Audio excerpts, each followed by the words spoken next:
everyone. This is Nitha Ramachandra from the NR Sports Show. This is episode 867, alongside with one of our co-hosts, Kia Lyons, for the show. And we're joined by a really special guest. His name is Tyrone Nesby. He's a former NBA player, small forward, power forward. He played for the Clippers, Wizards, and he also played overseas too. So we're going to get into all of that. And now he has a podcast. And first of all, Ty, I just want to say thank you for joining the show. It's truly an honor. And first of all, how are you and your family doing so far? Everybody's doing good, man. And also, thanks for having me. I appreciate it. Yeah, no problem. We're so excited to have you, Ty. Tell us about your journey into basketball. How did it come about? Did you always want to play basketball? Well, basketball came about. I was in the 8th grade when I started playing basketball.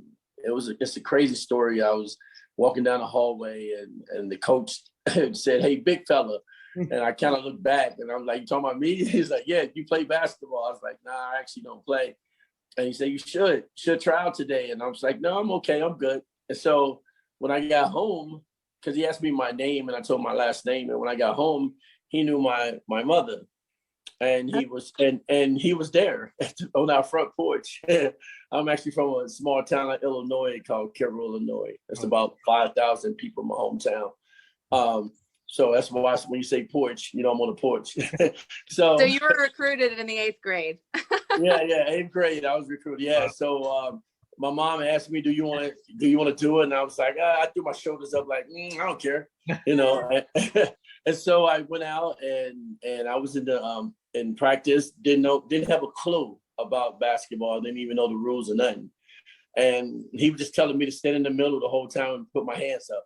So that's what I was doing. It was playing a zone. And I just, from that moment to when the season was over, I enjoyed it. I enjoyed the game, actually. And I just fell in love and I started learning more. And here I am now. Well, good for you. That's incredible. That takes a lot of bravery. And you've had an incredible career. I love it when we get cues from others and it's a success story. That's awesome. Thank you. Yeah, so growing up in Cairo, Illinois, what was it like growing up there? And did you have any role models growing up in the sports industry that you looked up to? Well, my high school coach I looked up to. I mean, most importantly, my mom, because she always was the one that motivated me. My dad had passed away when I was 11. And so my mother was basically playing both roles. And she was the one that always gave me that confidence, if you want to do it, go do it, But she always say, when you do it, don't come back complaining about it because you don't want to say you want to do it. I'm not going to force you to do anything. So she kind of kept that on me real grounded. And so I would say her and also my high school coach was the person that I talked to a lot. His name is Bill Chumler. He did a good job on, answering my questions when I needed things. And then my oldest brother, his name is Ricky. He was another one that I talked to a lot when I needed that advice about this game of basketball.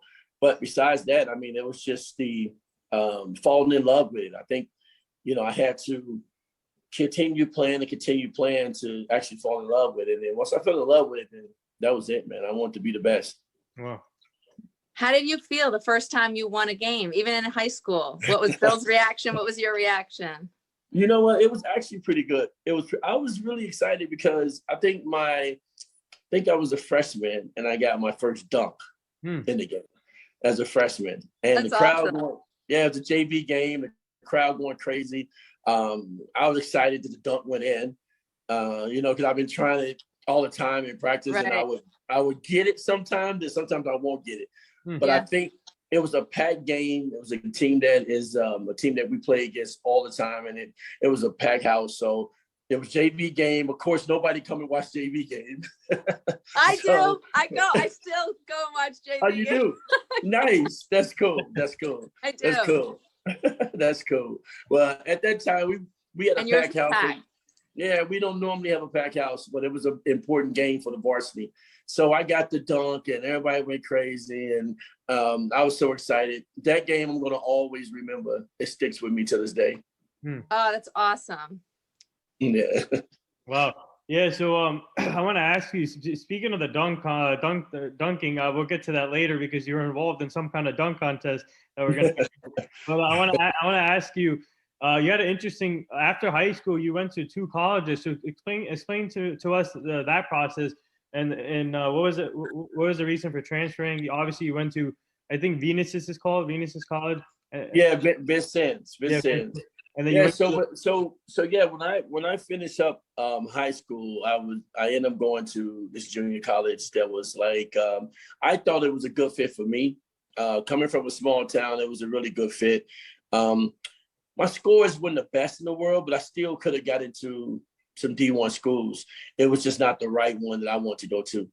But I ended up going to JUCO. I played it for 2 years in Vincennes. Did a tremendous job there, man. I learned the game a little more.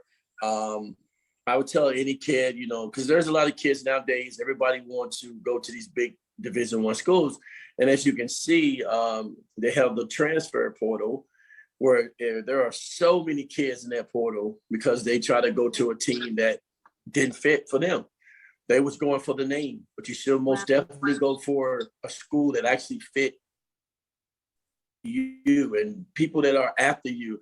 It's funny, they don't go after the coaches that are after them. They want to go after coaches that really don't care if you're on a team or not. And so they make the bad choice when they do that. But I went to the junior college for them 2 years, and then I ended up having a lot of big schools after me. But I decided to go to UNLV, which I love, and I'm glad I made that choice because UNLV have always been good to me till this day. I mean, I'm in contact with everybody, and it makes my life a little more easier when I'm out here. So that's a small little story I can tell you.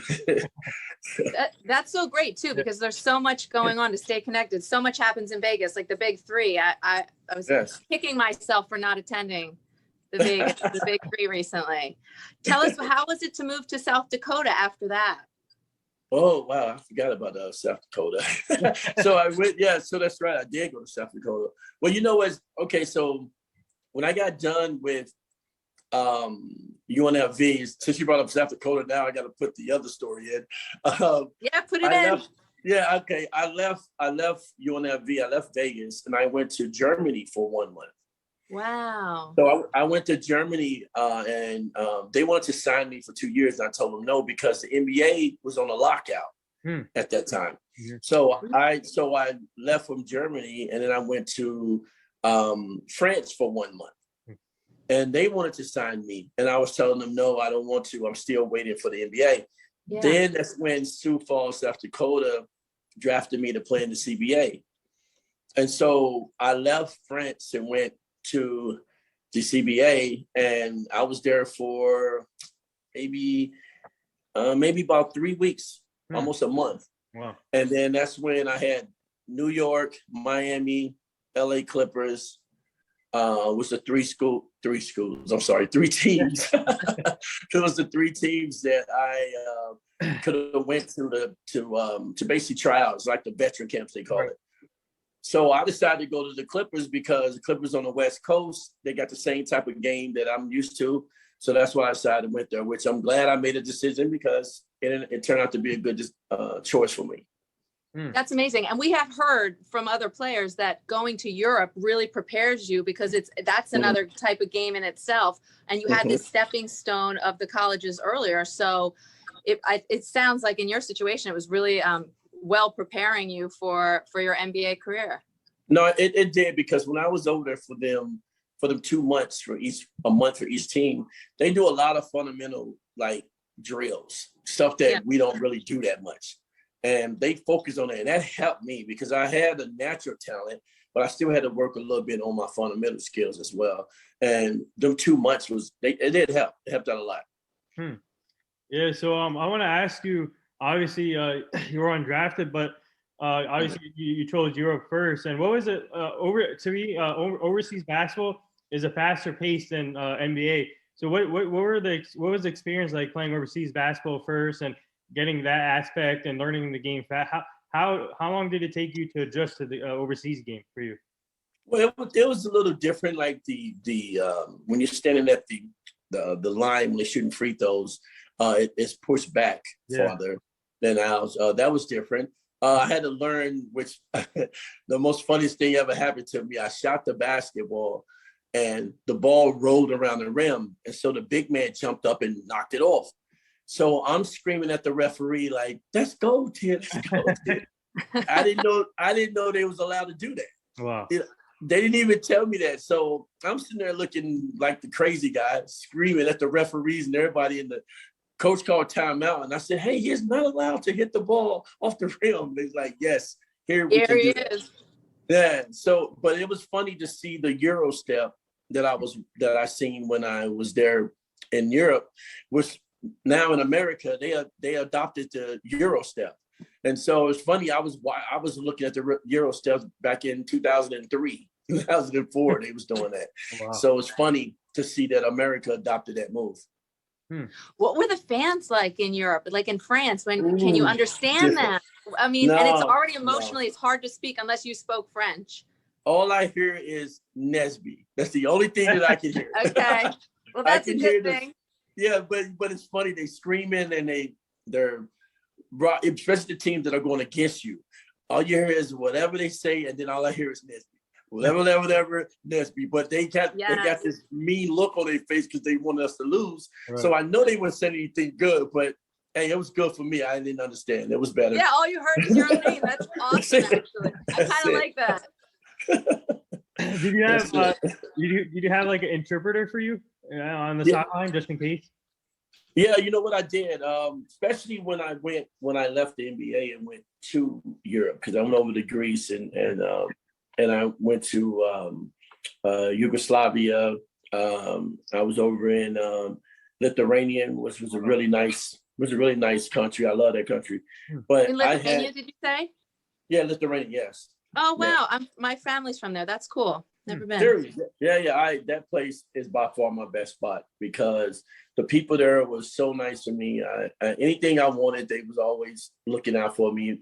The lady that was my translator, she was like the best of the best. You know, she would call me like in the middle of the day when we don't have us. Like, do you want to go here? Do you want to go there? And I said, no, I'm cool. She like, let me know. And then she'll text me. Are you sure? So she text me. So she did a tremendous job. Like anywhere I want to go in the country, man, she would go there and she would translate for me. So wow, it was pretty cool.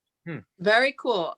And then of course, tell us about the when you signed with the Clippers. How was that? No, it was really good. That was, when I went there, Chris Ford, who was the coach, who I love him forever. And also I'm a big Boston Celtic fan, and he used to coach there and won a championship. So I'm like I've been a big fan since day one. And it was weird. They had about, I'm gonna say 10 guys that was trying out for this one position, one spot. Wow. And every other day there will be a player that don't show up. And so I was like, man, I'm like, okay, I can tell this guy left, they got rid of this guy. And then it was 3 people left. And I walked in the gym, they said, Nesby, coach want to see you. And I was like, damn. I dropped my head. I was like, oh my God, this is it. This is it. I have heart palpitations already, but I know you made it. Yeah, I know. So I go in and I look at him. I start smiling because I'm always smiling. So I start smiling. And he was like, you always got a big smile. I said, yeah. He was like, but I said, but I know there's a lot of guys been disappearing lately. So yeah. I feel like you're going to tell me I'm out of here. So I just want to tell you, thank you for the opportunity. This is me. I'm already pleading my case. Yeah. Thank you for the opportunity. Thank you very much for this moment. I appreciate it. I would never forget. And he was like, okay, you still have more. I said, what do you mean? He's like, hey, I just want to tell you you're doing a good job. Keep it up. And I was like, oh, thank you. And so I went back out there, and when he brought me in the second time, that was probably like 4 days later, he was telling me that they want to extend the contract. Oh, wow. And do it's the 14-day contract that they do. Okay. Yeah, they do like a 7-day, but it's like a 14-day they also do. Yeah. And then they also do a 10-day. You hear people say a 10-day contract. Yeah. Okay. So I just happened to do a 14, and after I got done, it was like, hey, we want to keep you around, and they, finish up the rest of the season. But the coolest thing was right after that season was over, I met up with Popovich, who's actually the coach right now for the USA team. Yeah. We was on the phone talking, me, him, and my agent, and he wanted to sign me with San Antonio. So I was like, cool. But I had to give the respect to the Clippers because they had actually, gave me the break. Yeah. Right. And so the Clippers had my rights. So I went to go pick him up in the airport, picked him up in my car, him and another coach, drove to, I'm actually out here in Vegas. There's a Mercedes dealership. I knew the owner there. And I asked him, could I use his conference room? He's like, yes. So Nice. we at the dealership. We inside there. They start talking about the contract and they saying, what about 2 years? And I was like, that'd be great. And then Popovich said, well, you know what? We actually got 3 years. Let's do 3 years. Do you think the Clippers going to match it? And I was like, I don't think they're going to match it. The Clippers were not spending money at all. Okay. And he told me I had to 12 o'clock midnight for the Clippers to match the deal. Wow. The Clippers called, this is God is true. They called at 11:45. My agent said, make sure you buy the phone. You got to pick it up if it rings. I said, cool. So I dozed off. Once 10:30, 11 hit, I'm like, oh, I'm good. I'm going to San Antonio. Oh my gosh. I fell asleep. My phone started ringing. I picked up my phone and I seen it was a 213 number. That's LA. Picked up, and it was rest in peace to Elgin Baylor. Elgin Baylor called and said, hey, Nesby, I want to let you know that we really enjoy you being here, man. We want to keep you here. And so we're going to match the deal. So I was happy and sad at the same time. Oh, that's hard. Because San Antonio just won the championship. Yep. They had just won it that year. So in my mind, I'm like, wow, these guys are coming after me after they just won a championship. Yeah. This is cool. And I just knew my job would be so much easier if I was there, and it didn't happen. So I still ended up sitting with the Clippers. So that was my journey to the Clippers. That's such a story, right? Yes. Imagine you were playing with the Spurs. You could have won multiple championships with Greg Pop. That would have been. Dude, I'm telling you, man. Got a sponsorship from Mercedes-Benz. Right? Just to have David Robinson was on that team, Tim Duncan, these two big 7-footers basically on the team. All I got to do is just sit down and take my jump shot. Man, life would have been easy. Yeah, it would have been so easy for me. But when you got to the Clippers, though, you play with some great players. You play with Derek Anderson. You play with Lamar Odom. You play with Brian Skinner. You go down the list, Eric Murdoch, man, Troy Hudson, Marty Collin, Keith Kloss. I love this roster because I love to watch classic games back in the day. And man, what did you like about the Clippers experience playing in front of those fans and the players I just mentioned that you played with? You know what? I had a great time with the players, man. And even when the young boys like Darius Mile, Q Richardson, when they all came in, I had a great time playing with them guys. I just felt like the organization went behind us like that. They didn't do their part. That's what I look at, because there was a lot of big players could have came over and helped us out, but they didn't want to spend the money for them players. And so, but the guys you mentioned, man, I love them guys to death. I still talk to a lot of them now to this day. And we had our fun. I think that the Clippers should be in Anaheim or be down in San Diego. Oh, wow. Oh. That's just me. I think LA is strictly Lakers. Give them that. Yep. Give them that. Yeah. But when they first built the Staples Center, that was my second year there, where I had an opportunity to play a year in the Staples Center. Oh, and cool. And it was still one of the things where we felt like the JV team. The Lakers was the Lakers. We felt like the JV team. And so I don't know. I just felt like we should have been in our own little area doing our thing. But that's just me. So. Actually, Kia, you real quick before we go for Kia's you done work with Lamar before. Yeah, we did this. I did celebrity boxing liaison work and brand work with celebrity boxing. So Lamar was on the card and he did an excellent job, and he's a great person. I would love to do something like that. Yeah. That would be fun. Yes, absolutely. You got to keep me in the loop on that. Let me know if I can get in. Yes, absolutely. We will talk. Now tell us a little bit about who you played with on the Wizards. Oh, okay. So we had Richard Hamilton was one. The only reason why I'm bringing Richard up because Richard's my guy who went to Detroit and ended up getting the ring going to Detroit. Tyrone Lue, who's now is the coach at with the Clippers right now, which was really great. Kwame Brown when he's a rookie coming in. Me and Kwame still good friends to this day. Eton Thomas was great. Jawan Howard was there when I got there. We played. Ross Strickland was also. I'm just calling out all the names that I know that was there. Richmond was there.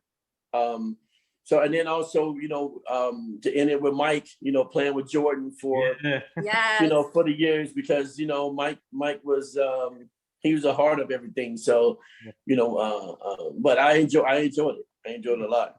Wow. When Michael Jordan came to the Wizards, how did that feel? Was there any anxiety? Were you stepping up your game so that you could make sure to dunk it right in front of him when he showed up? Like, how was that? The cool thing about it was Michael actually recruited for me to come there.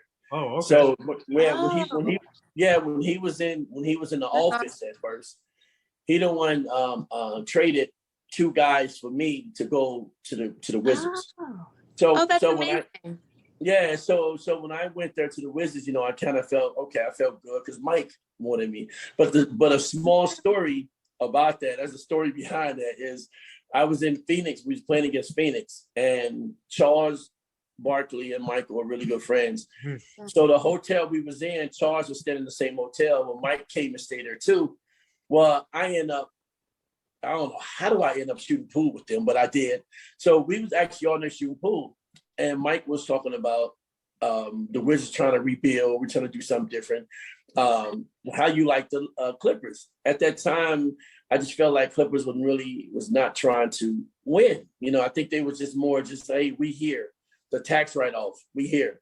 And right. So I just felt that. So I was like, hey man, I would love to come out to the Wizards, And he was like, well, let's see if we can make that happen. And no lie, I'm talking about maybe 3 weeks later, I was driving in LA and I get a call, and I did not know the number. And I picked up and I was like, hello. He's like, Nesby, what's up? I was like, I'm good. Who is this? He's like, this is MJ. Oh.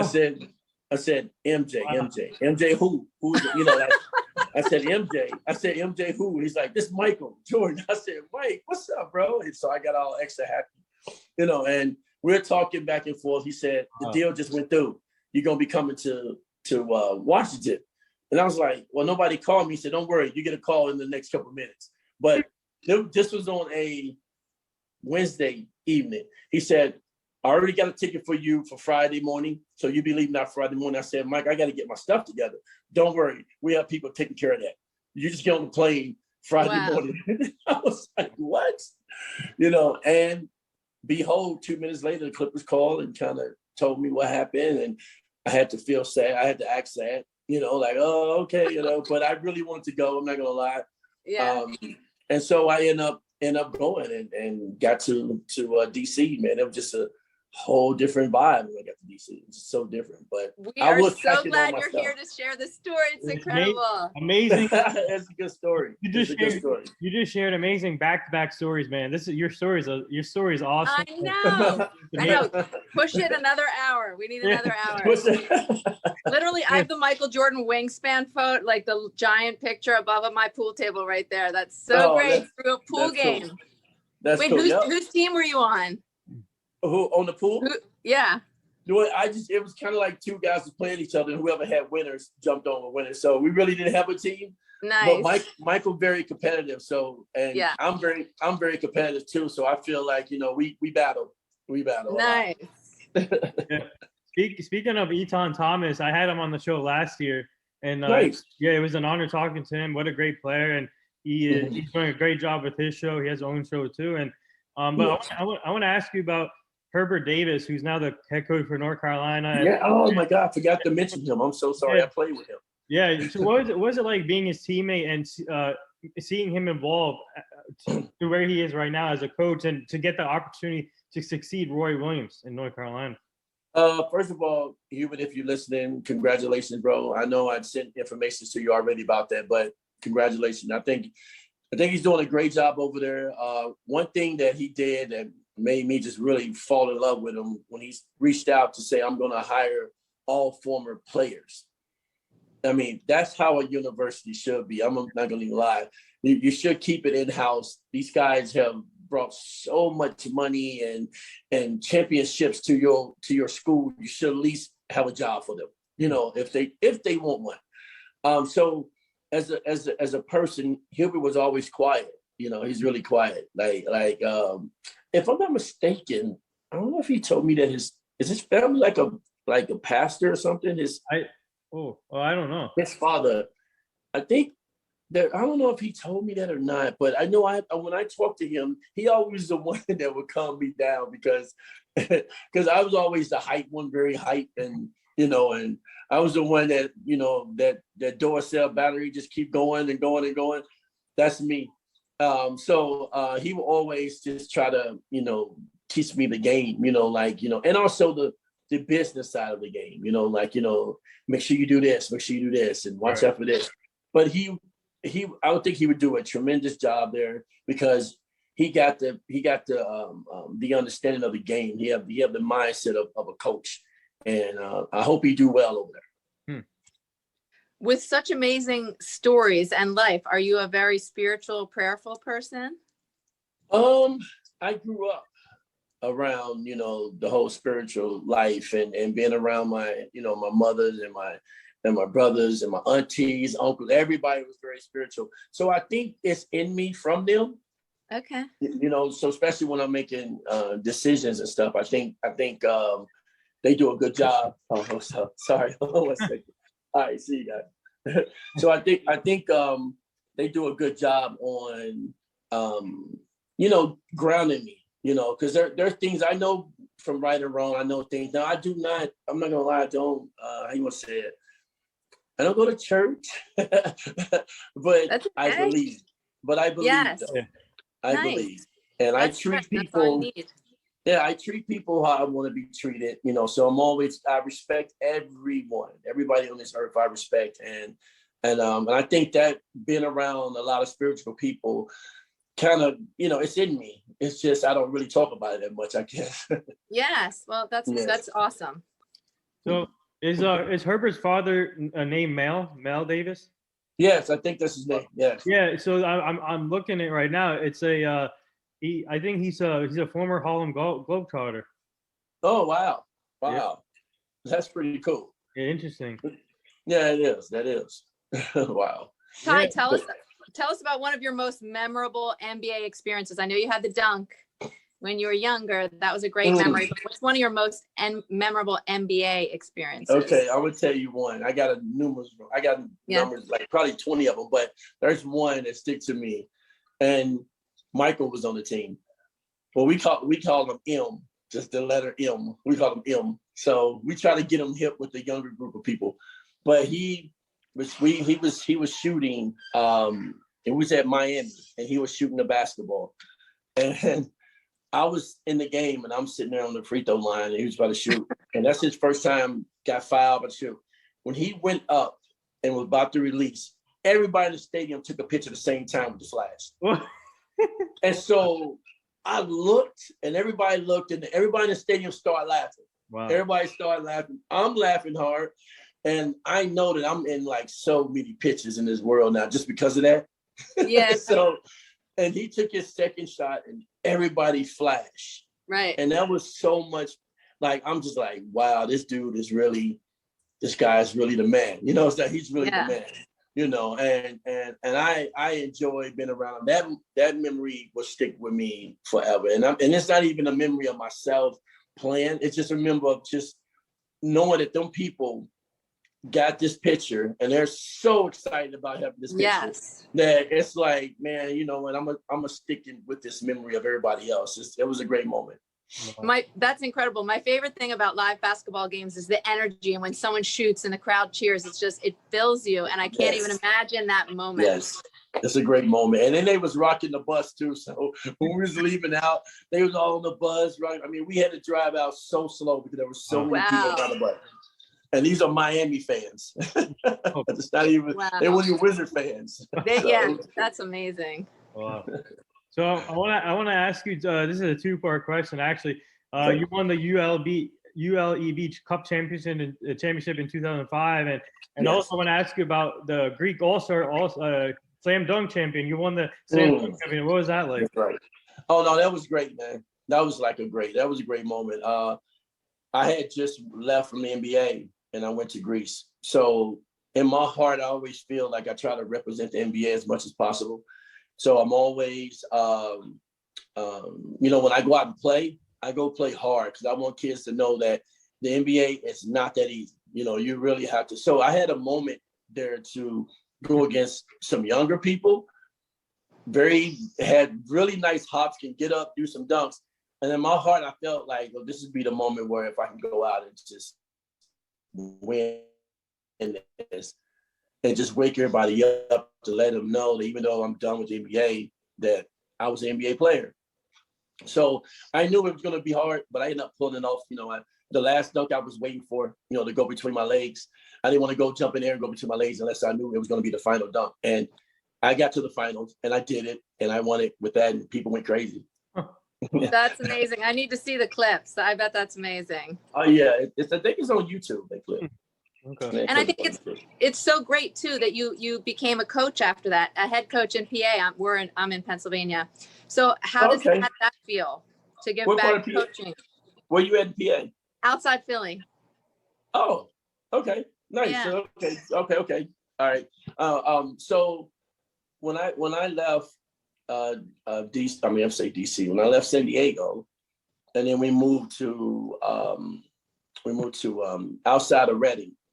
It's a Sinking Springs, Wyomissing area, whatever. But it's right outside of Reading, PA. And we, my son was in the 6th grade, and I didn't want to coach any high school or any college until my son finished up because he wanted to play basketball. He started playing in the 6th grade when we got there. And so I was like, you know what, I'm gonna just help him out and be around as much as possible. So once he graduated, then Muhlenberg had opened up. Now the superintendent was a friend of one of my friends who was a superintendent at another school, and they knew each other. And make a long story short, we all connected, and I ended up, applying for the job, and got interviewed, and I ended up getting the job, and went into the school. Now I wasn't gonna take it at first because, the school for basketball was really not that good. It was really bad, and I feel bad. No, it was. I mean, they was averaging 4 to 5 wins a season. Wow. For at least 3 to 4 years. So it was not good. And then my competitive juices start kicking, saying, you know what? I'm gonna go in there and change it around. I just start thinking, and then people like, what are you doing? Why would you even do that? And I said, I'm doing it. And so I went there, man, and I just took them boys and try to show them the game. And I had to create ball players. I didn't go there I had all these choices of ball players. I had to create them. And we had to do a lot of player development skills. Putting them on a schedule of a basketball, like this is how off season look like. And this is what during the season workouts look like. So I had to really get them, get their mind. And because I knew that when they asked me about the job, they said, what is the hardest thing that you think you're going to face it? And I told them the mental toughness. Because if the mental toughness is not there, I don't care how much talent you have, mentally, if you ain't tough, then it's not going to work, because this game is really crazy sometimes, and so I had to build up the mental toughness. So I took everybody the first year to, it was in Philly. I'm trying to remember. It's a school, Girard. Is there a school named Girard? Yeah. Yeah. They had a basketball tournament there. So here I am, suburb with the kids. I have like probably 70% of my kids are white. And then I have these 30% of black kids. So we're walking in and every other team is just all black. like we was the only team that was mixed with different nationalities. Wow. And so we go in there and the look on the parents' face, they was like, what are we doing here? Wow. and I told one of the dads, I said, this is what we have to get past. Our kids have to get past this fear. This is this fear of they just looking at these guys. Yeah, they're taller. Yeah, they're bigger, but they can be beat. And so I had to automatically that first summer, I had to get them mentally prepared. And I thank God I did that because, next following year, we get to the finals for the district championship. We get to the finals. And then the next year after that, my third year, we end up winning it. We win it all. Wow. Oh, that's awesome. So we did that. 2020, last year, I got state coach of the year. Congrats. Thank you. And so we built the whole program up. Like me and my coaches, man, I have them on the schedule as well. But, and a shout out to all my coaches who dealt with my crazy schedule, because I was one of them guys that, my name is on it. I'm going all the way out. I'm doing everything I can. And they're looking at me like, this guy he don't stop. You're like, I'm in this and we're winning. I'm in this. I'm in it. I'm in the game. Put me in. And so I want to give a shout out to my coaches because they most definitely had to deal with me, getting up. We had 5:30 practices, and then late in the evening practices. So we had a lot going on and they was not used to it. But I'm glad that the school is on top now. They hired someone else, Coach Flowers. I hope he do well this year, because when I went there, the expectations weren't high at all. Now it's a winning program. We end up getting, I think we was like 5 in the state. We end up, they ain't never been ranked before. Now we 5 in state. So now he's going there with more pressure than I had. That's amazing. You brought in the NBA and personal leadership and expertise, and now you're the town hero. You're the town hero. Yeah, I'm an outsider just coming in. People didn't know who I was at first, and then once people find out who we're gonna know. They're gonna know now. They know now. Yeah, that's awesome. Yeah, that's amazing, and that's a movie. Yeah. Yeah, you know what? I heard that so many times already. I heard people talk about that. Let's make it happen. Let's make it happen. Let's do it. You want to do an ESPN 30 for 30? Oh God, that'd be great. That and the movie. That'd be great. We could do that, because I'm gonna tell you, it was built just like, because my first year we won 9 games. We lost 5 games by 1 point. And then we lost another 2 or 3 games by 2 points. So in my heart, I'm like, the progress is there. We straight. We good. But other people like, well, you only won 9. No, the games that we lost, we still was in them games. We can win them games now. Now next year come around, we're going to find a way to win them. So I go from 9 to, I think, 19 games the second year. Then we got 20-something games the third year. We won like 22, 23 games the season. And then my fourth year, just because of the pandemic, we had a lot of games that got canceled. So we was, just this past season, we was 15-4 because we had a lot of teams a lot of games that was canceled. But yeah, it'd be a great story. It would. I mean, it's an amazing story. It'd be a great film. And so when you lose by 1 point, do you feel like just jumping in there? Is that so hard to just like keep your cool? I'm gonna tell you, it would be so hard. When you see it, it happened like 3 games in a row. We lost by 1. So I'm sitting there now, and again, before I got there, these same teams would beat us by 25, 30 points. So now you're close. We're close. They're in there. They're freaking out right now. Like, how is this team still in the game? So they're freaking out. So I'm like, man, we just make one, and then we end up making that one mistake, and it kills it. But you know what? I can't really get mad at them because they have never been in that situation before. So it's something new to them. And if you see the teams that we took down to win the district, you would say, how do y'all beat that team? I mean, we played against teams that had like 4, 6 guys on it. Big squad, very athletic, and we still win. So it's a good thing. It's fun. Wow. And in the end, you led them to victory. So yeah. It was fun. I enjoyed it. Yeah. So speaking of coaching, obviously, would you consider being a coach in the NBA at some point, or college, if the right opportunity presents for yourself? Yeah. Oh yeah, I would. I mean, yeah, like right now I'm in the NBA assistant coaching program. Oh, okay. Oh, nice. Yeah, I'm in that program right now as we speak. I think it'll be over in a couple more months or whatnot. But I'm in that program learning, all the ins and outs and stuff like that.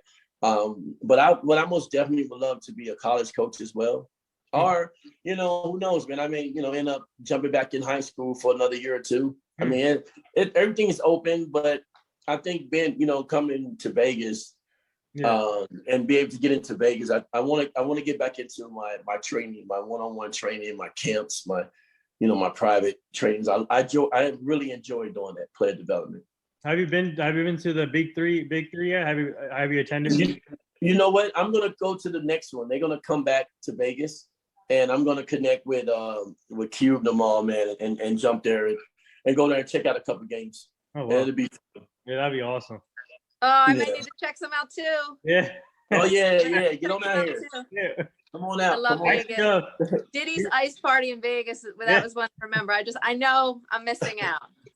I'm missing out not being here. Tell us about, I'm sure you have a podcast that's coming up, and I know you're going to have incredible interviews. Tell us about that.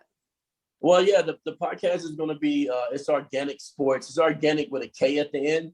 Okay. And the sport is sports with a Z at the end. So it's Organic Sports with all you got to do is change the C to K and, very cool. And the S to Z.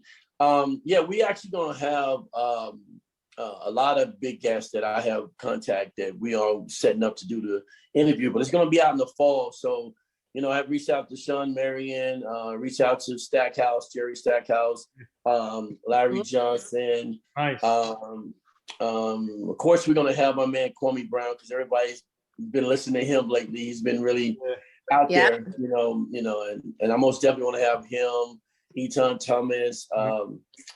Oh gosh, the list goes on. It's a long list. I don't remember all the names, but we have reached out to everybody. So now we're in the process of filming everything, getting it all together, and then we'll start to release it in the fall.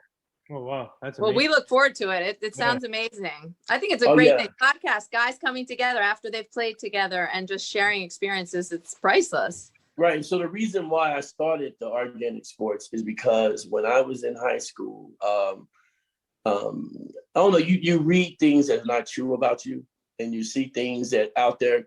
And my mom used to always say, "Oh, don't worry about this stuff. That's just people. They're gonna talk." But I'm like, well, it always eat me up, because I'm like, Mom, they lying. And I tell them the truth. Yeah. You know.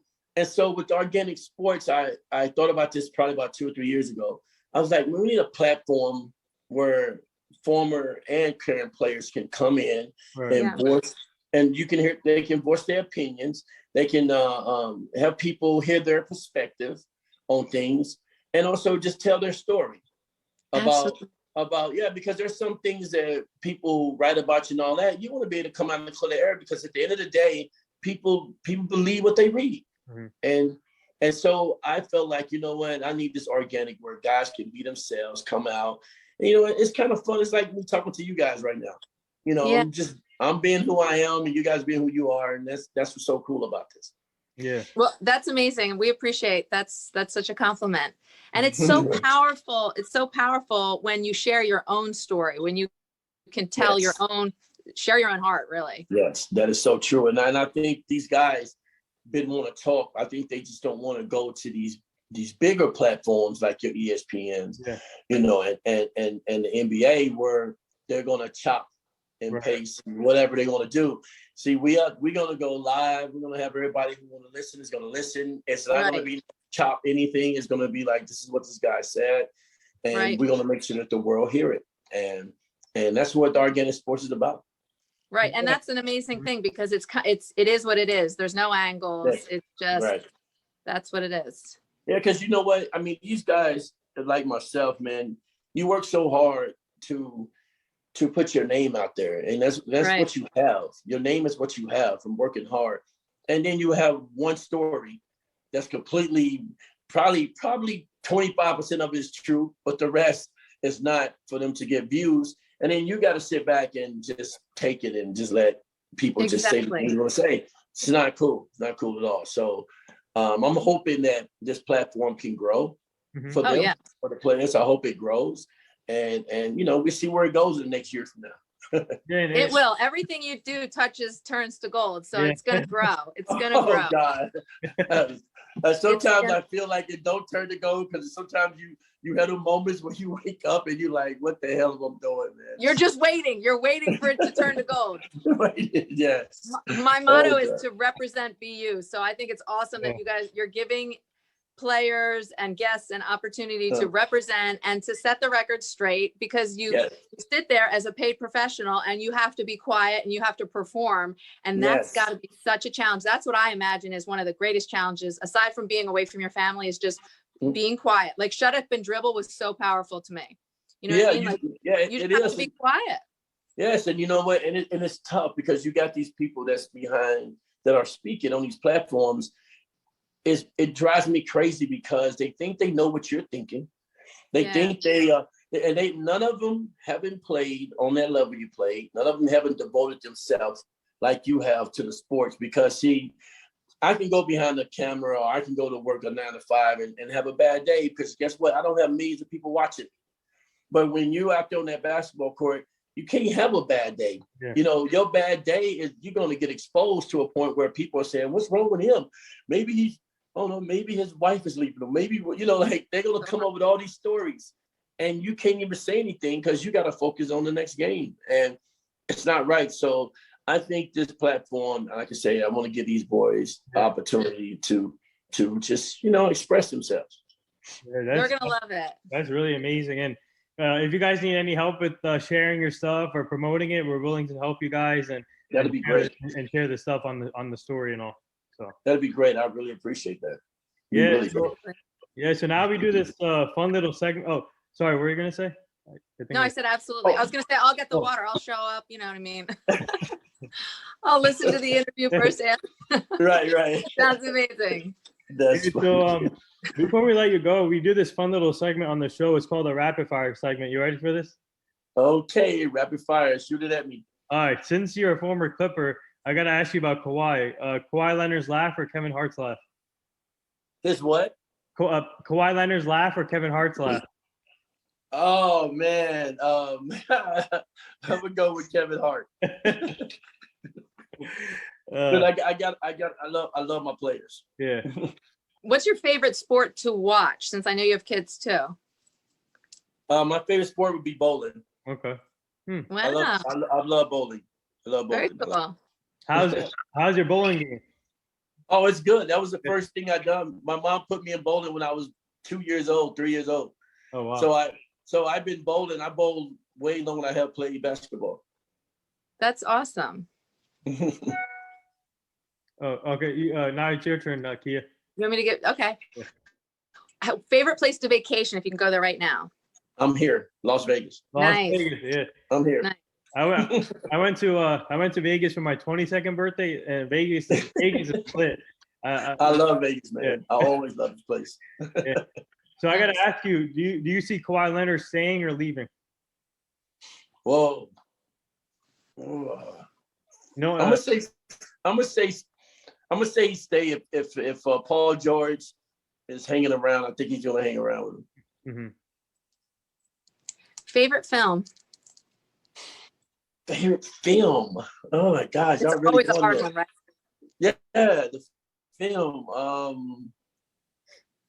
I'm a Jim Carrey fan. Oh, so it's the Truman Show.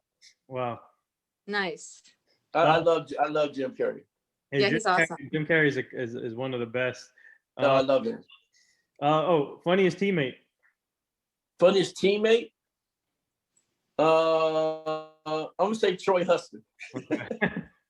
He's funny to me, and he grew up like an hour from my hometown, so we're both from Illinois. But he's really funny. Let's stick with the funniest memory, funniest NBA memory.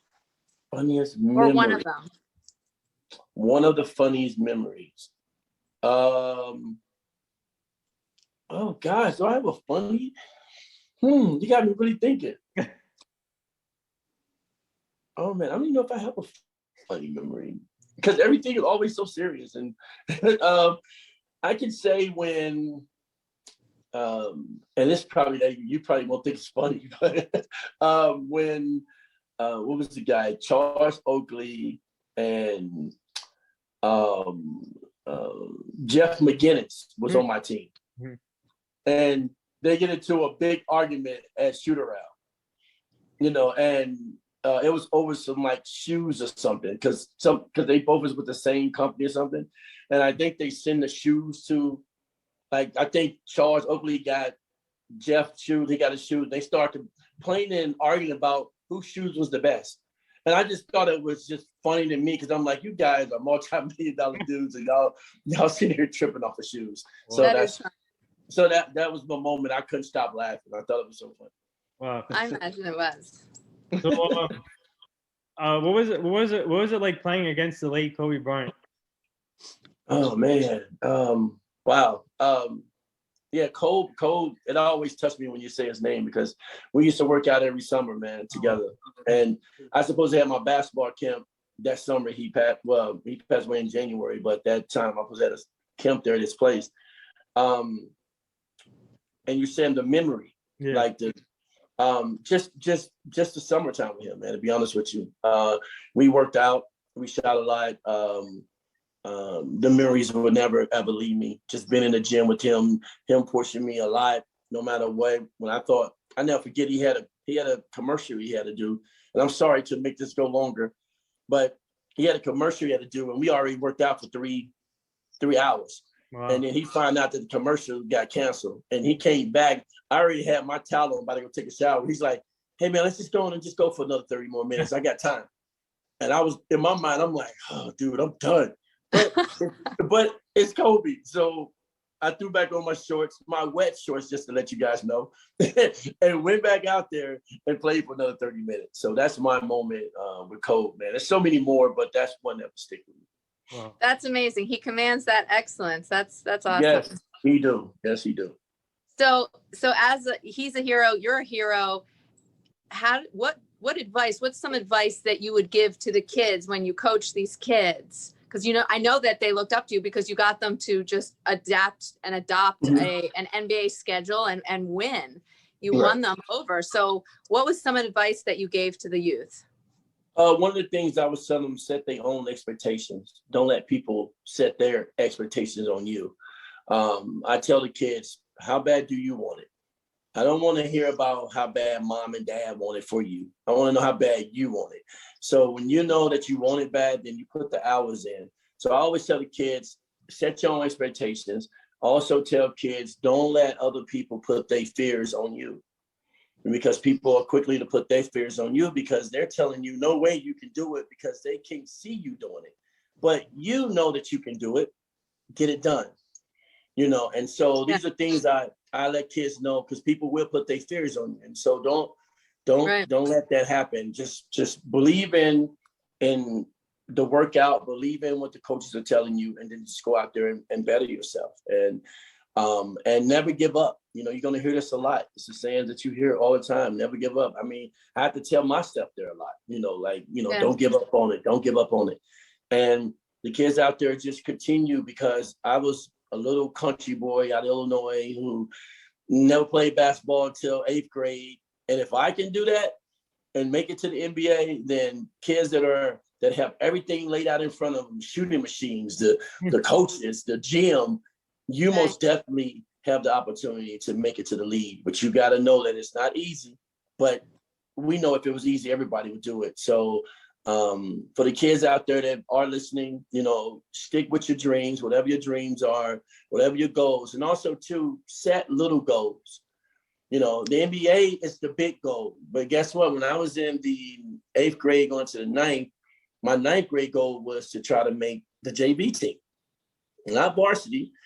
I'm trying to make the JV team because I know that was more realistic.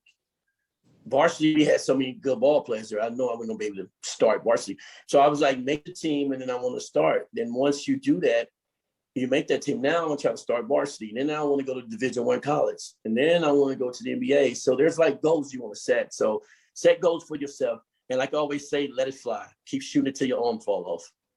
Nice. Let it fly. I love baby. it. Let it fly. Your arm falls off. Yep, shoot it till your arm fall off. That's awesome. Which player are you most looking forward to seeing at the Summer League this year? Can you, oh. Oh, the number one pick, Cunningham. Yeah, Cunningham. Yeah. Okay. Yeah, I want to see him. I only watched him a little bit, but my son talked a lot about him, so I want to take time out to really look and see exactly what he's gonna do. And I just hope that these guys. I wish the NBA would do like they did when I was there. So we had like mentors. Yeah. Yeah, they had like players coming back and you talk to mentors, but they don't have that now. But I think these younger kids really need that. I agree. Yeah, they shouldn't leave the mentor for the other players on the team who got a job to get done. It should be someone that, like myself, who's retired, that can come out there and just talk and pull the young boys to the side and keep their mind right and keep them focused. They need that. Yeah, for sure. Absolutely. And the one constant that I've noticed that professional, successful sports players have, the one constant is sacrifice, to give in order to gain. So what was some of the hardest, or one of the hardest things that you gave up in order to gain, and how grateful are you that you got through that and you had the mental capacity and strength to push through to get the gain? Yeah, I mean, I had to sacrifice everything from your family to your friends, because I was training. And I had to pick and choose. I knew I wanted to be a basketball player when I got to a certain age, and you have to sacrifice that. There's times where, even my studies, I'm sitting there like trying to balance. I know I got a test tomorrow, and I know I have a big game tomorrow. And I'm sitting there trying to figure out, okay, how I do this, and I would just break it down and say, I'm gonna do a little study and I'm gonna do a little training. And I kind of had to do that. But you really have to talk to yourself, and you really have to be ready to sacrifice. And guys got to sacrifice their girlfriend if they have a girlfriend, or ladies if they got a boyfriend. You got to sacrifice, because whoever you with got to understand your goals and what you're trying to accomplish. Right. And that's basically it, and it's not easy. Don't get me wrong, it's not easy, because you have people who sit back and say, well, I'm not going to sacrifice. I'm not going to sacrifice just because it's not right. But then you wonder why at a point in your life that it didn't go as far as you thought it was going to go, because that one little sacrifice you didn't make. And again, it sucks. It really does. But in the long run, you can look back and say, well, I'm glad I did, because there's a lot of things my kids have because of my sacrifice. Right. Absolutely. Absolutely. So, and your sacrifices had to be so much better. I mean, pre-cell phone, I remember, like, I wish I could see people when I called them. And now, Here we are. We've got FaceTime, we've got Zoom. It's incredible. I mean, you could be anywhere, omnipresent. It's very cool. Yeah, very true. Very, very true. Yeah. So before we get to the last two things, I want to ask you about. I thought he was saying something. Oh, can you hear me? Hello? Can you hear me? Yeah, I can hear you. Yeah. Oh, yeah. So before we get to the last two things, I want to ask you about. I want to ask you about Giannis and the Bucks winning the championship. Obviously, he's from Greece. He played in Greece. So, what was your reaction to that? I'm very excited for Giannis. I'm not going to lie. I was rooting for Phoenix. I thought Phoenix was going to win it all. But Giannis was the man. I mean, they really took in, and I think it's an athlete being competitive, because everybody started talking about the Suns when they won them 2 games, when they was up 2. So as a former player, as an athlete, nobody's talking about you. That really, pissed you off a little bit. Like, they think we can't play. And when they got that first win, that was it. That was it. They took it home after that. And I'm happy for Giannis. He deserves it. He deserves it, man. Yep. And so the last two things here before we let you go, our team is part of this foundation. It's called the Hugh Jackson Foundation. We're trying to help and prevent human trafficking, making sure the community stays safe and the kids stay safe. So I'll send you the foundation so you can go check it out. No, that's good. I appreciate that. And the last thing here, would you like to say anything to all the nurses, doctors, and essential workers right now? I just thank them for keeping us safe. And I want to thank them from, just always out there in the field, continue working, while we at home and we can go out whenever we need to go out, but they actually is forced to go out because that's their job. They're not safe like how we can be safe just being in the house. But I really appreciate everything they do, and hope they continue doing that because I want to be on this earth as long as I can. So thank you guys for what you do. Yeah, well said. And there it is. That wraps up episode 867 with former NBA overseas player Tyrone Nesby. Go follow him on all social media formats. He's coming out with the podcast. Man, this has been an honor, and you shared a lot of great stories. Your story is awesome, and it needs to be on a documentary and a movie, like he says. So first of all, I just want to say thank you for coming on. We would like to have you back as a returning guest at some point so you can meet the full team. But keep up the great work, man, and stay safe. Thank you very much. Thank you guys very much. No problem. Thanks, Ty. That was amazing.